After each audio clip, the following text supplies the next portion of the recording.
I'd like to explore a little bit what it's like to be a new young global leader. Young global leaders, leaders between 30 and 40 years old. Chrystia Freeland, she's the Minister of International Trade of Canada and used to be a young global leader of the World Economic Forum, if I may mention that. I'm afraid it's true. An old global leader. No, a senior global leader. SGL.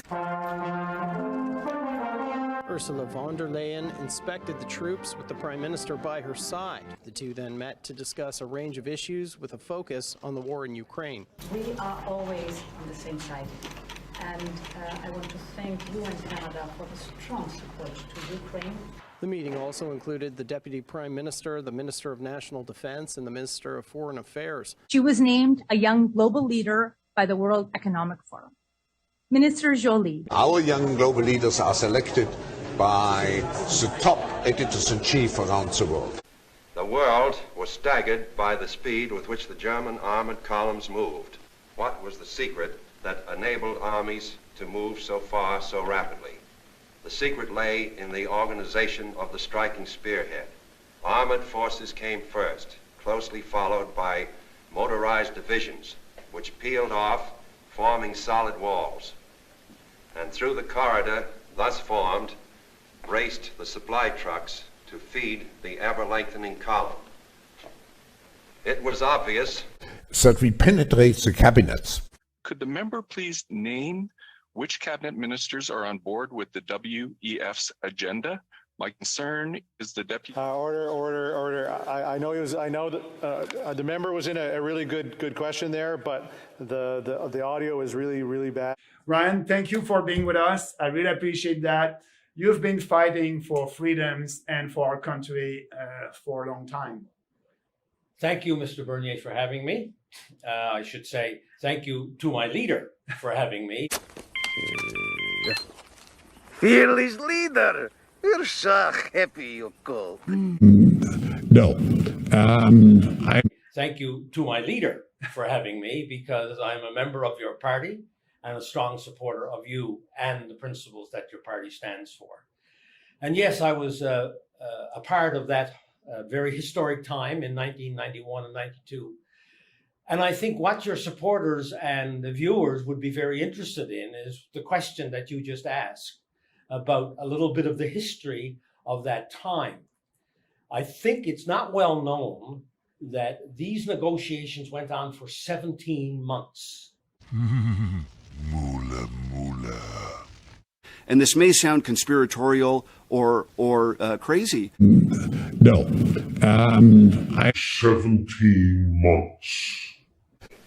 the secret lay in the organization of the striking spearhead. That we penetrate the cabinets. Here are your names. Mr. Brown. Order. I know that the member was in a really good question there, but the audio is really bad and the video is really bad as well. And I apologize. I don't know if the member. Okay. Mr. White. Next thing you know, as they say, the frog wakes up dead. And so we just don't want to see that happen either. I'm not suggesting people are going to die here. Mr. Blunt. 17 months. Mr. Blue. And do you think an important part of getting more young people to vote Conservative is... Mr. Orange. Mr. Speaker, that member is promoting open disinformation. That's not debate. We have to call out disinformation. We'll get into debate again. Mr. Pink. Why am I Mr. Pink?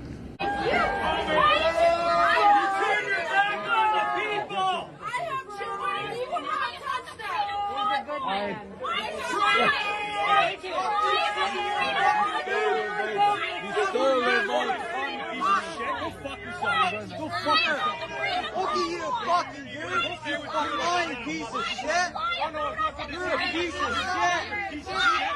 Talk shit about us freedom-loving Canadians! You fucking traitor! You're a fucking traitor! Have a good day, buddy. You're a fucking traitor! You're a fucking traitor to this country! Fuck you! You fucking freedom convoy! Go fuck yourself! Fuck yourself! Well, for a prime minister who said he was going to have the back of Canadians in tough times, it looks like he's turned his back on Canadians wondering about what they're going to do to afford their home heating with the cost of energy rising, while record profits are being made by oil and gas companies. And at the time when we're seeing corporate grocery stores making massive profits, a recent report says that Loblaws was making $1 million a day in excess profits. People are still having a hard time with their groceries. And there's really no supports in place that are going to help people get through this tough time.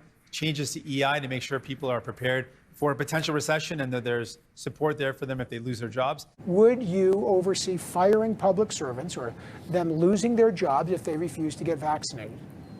We know that the vast majority of Canadians want to do their part to keep people safe and want to get vaccinated. And we also know that the vast majority of Canadians believe in having some way to prove that vaccination, having a vaccine passport. And we know that people on the front line that are providing care or providing services directly to Canadians can pose a higher risk and should be vaccinated. So we would work with unions and work with the workers on the ground to make sure we establish a way to move forward, but we absolutely believe that there needs to be mandatory vaccines, and there would be consequences for those who are not able to or not willing to do that, and we could look at what those consequences are. Okay, but you've said it. You've said in the past. You've said in the past that the consequence could be they'd lose their job. So you're open to that. No vaccine, no job. Mr. Pink. Why am I Mr. Pink? Because you're a faggot, all right? Why can't we pick our own colors? No way, no way. Tried it once, it doesn't work. You get 4 guys all fighting over who's going to be Mr. Black. Canadians who are outside today, patriotic, peace-loving Canadians who are called misogynist and racist by the Prime Minister. So again, I will ask the Prime Minister, who may I remind this House wore blackface on more times than he can remember, apologize to the peace-loving, patriotic Canadians who are outside.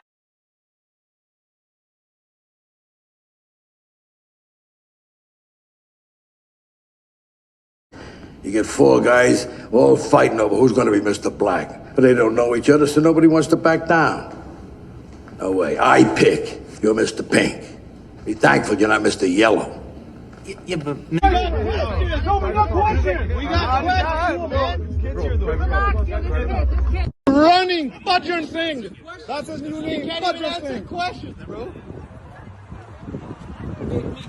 Fake meat and flat meat. The wrong kind. Jagmeet, I'm wearing a mask, bro. You gotta respect me. Hey, Jagmeet, don't sell out, bro. Don't sell out.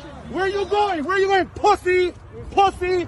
You're selling out, Jagmeet. Sell out thing, bro. You sold out of Gom, bro. You sold out of Gom. Watch out. Punk pussy. Mr. Pink sounds like Mr. Pussy. How about if I'm Mr. Purple? I mean, that sounds good to me. I'll be Mr. Purple. You're not Mr. Purple. Some guy on some other job is Mr. Purple. You're Mr. Pink. Why the need to make this official? I know you don't call it a coalition, you call it a supply and confidence agreement, but why not just continue to prop up the Liberals on most motions without selling your soul, as it were, according to the opposition? You're Mr. Pink. No vaccine, no job. Well, if someone doesn't get vaccinated, that's obviously their choice. But if they're providing care or services on the front line, and we've said we would mandate vaccination for frontline workers, for federally regulated workers, then they wouldn't be able to continue in that position. So that's something that would be a consequence. And we're prepared to do what's necessary. I think we set the standard, because in Switzerland, for those who do not know, there are no restrictions anymore. So we set the standard that we require vaccination. Now, how many vaccinations do we need in the future? It's a very good question. And I think, first of all, I think we will need vaccinations in the future, but also I'm concerned that the compliance of the population with the recommendations of the experts will not be very high. More people did the first dose, and then lesser did the second, and then lesser will do the third and the fourth. An effective defense. They don't seem to work against me. Sadly, if you refuse to get the 4th shot, or if you've refused to get the 3rd shot, but you complied with shots 1 and 2, you're now unvaccinated. I've gotten, I think, 2 or 3 boosters now to the initial vaccine. Yeah. It lasts a while. Are we going to have to get it every year, or are you developing something that might actually last longer? Yeah, it doesn't last the current ones, and also doesn't last the disease. For example, if you get disease, you can get disease again after 3 months. with the same even variant, not even absent a change of the variant. That's why it's very difficult for this virus to eradicate. I don't think it will. One of the features of this fourth industrial revolution is that it doesn't change what we are doing, but it changes us. The first applications of the CRISPR technology are going to happen in the blood, where it's relatively easier to deliver this tool into cells compared to solid tissues. It changes you if you take a genetic editing. Mr. Brown.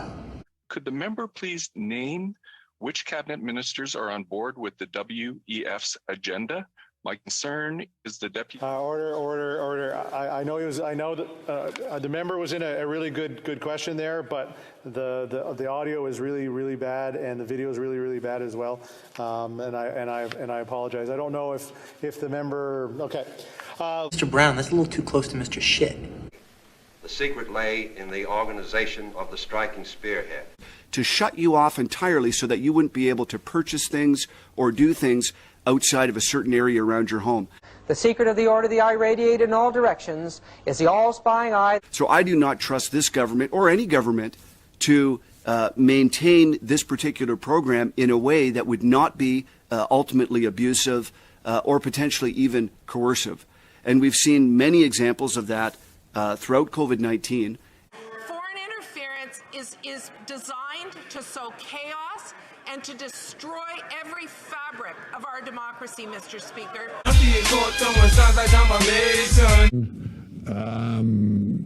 No.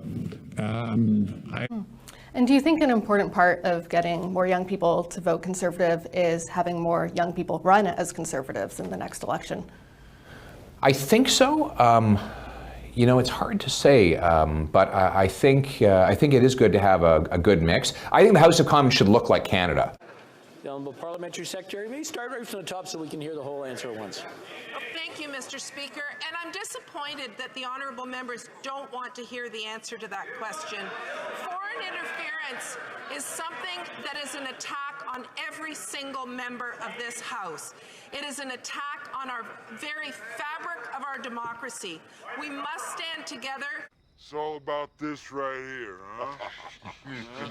We must stand as one against any kind of foreign interference. Our national security agencies continue to monitor and react to threats from foreign bad actors.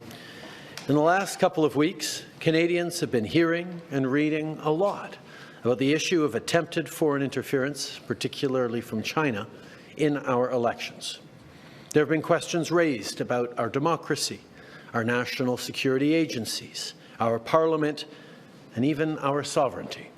We are fighting terrorism, but there are so many other aspects. So we thought we should take an integrated view and we should try to develop a long-term vision. How will the world look like in the coming years?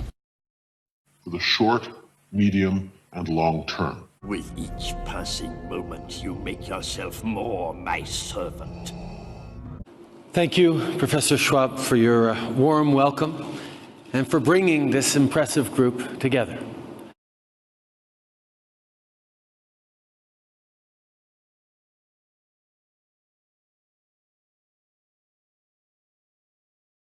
I'm looking forward to completing your training. In time, you will call me Master. Our life in 10 years from now will be completely different, very much affected, and who masters those technologies in some way will be the master of the world. I can feel your anger. We have to prepare for a more angry world. Let the hate flow through you. We are dreaming to come back to our normality. No, we are dreaming to just live as we were before the virus came to our life. But that's the great temptation. So to take an opportunity of this crisis is to be aware that something has to change, because really we are in a very fragile structure of human relationship and life. So don't forget this crisis. not just, okay, that was a bad night, a nightmare.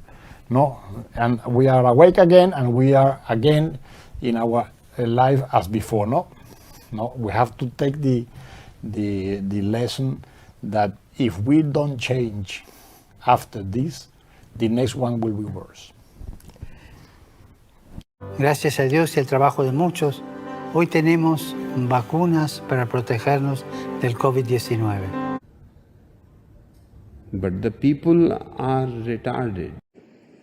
Prime Minister Harper, it's my great pleasure to welcome you back to Davos for your second participation. But ladies and gentlemen, excellencies, the future is already here. The future has begun. Each nation has a choice to make. Western nations in particular face a choice of whether to create the conditions for growth and prosperity or to risk long-term economic decline. In every decision or failure to decide, we are choosing our future right now. And as we all know, both from the global crises of the past few years and from past experience in our own countries, easy choices now mean fewer choices later. The politicians are put there to give you the idea that you have freedom of choice. You don't. You have no choice. You have owners. They own you. They own everything. We thank God for allowing Jesuits to serve in Canada for more than 400 years. About slavery for 400 years. For 400 years? For more than 400 years. Queen Elizabeth I was Britain's first slave trader and the head of the Church of England. How do you like it? They tell you all the time what to do, what to think, what to feel. Do you want to be like a sheep? Like all those other people, man? I don't have to listen to this bullshit. We've got the new Canadian leader set to beat Trudeau, who's totally anti-New World Order. Work for Canada. Work for Canada. If you want to go to Davos to the conference, make it a one-way ticket. But you can't be part of our government and working for a policy agenda that is against the interests of our people.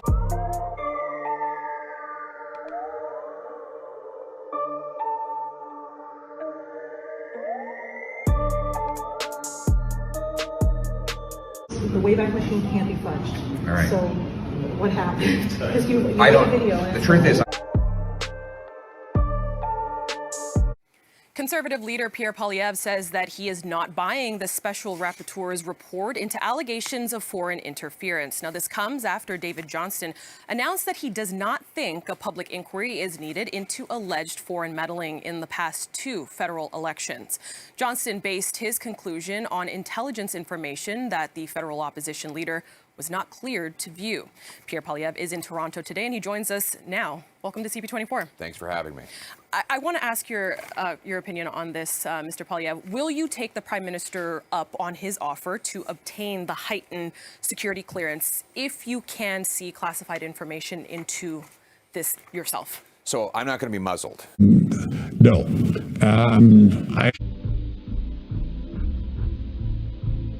Is evil. We have expressed our readiness even to do coordination activities with other countries. And do you think an important part of getting more young people to vote Conservative is... But the people are retarded.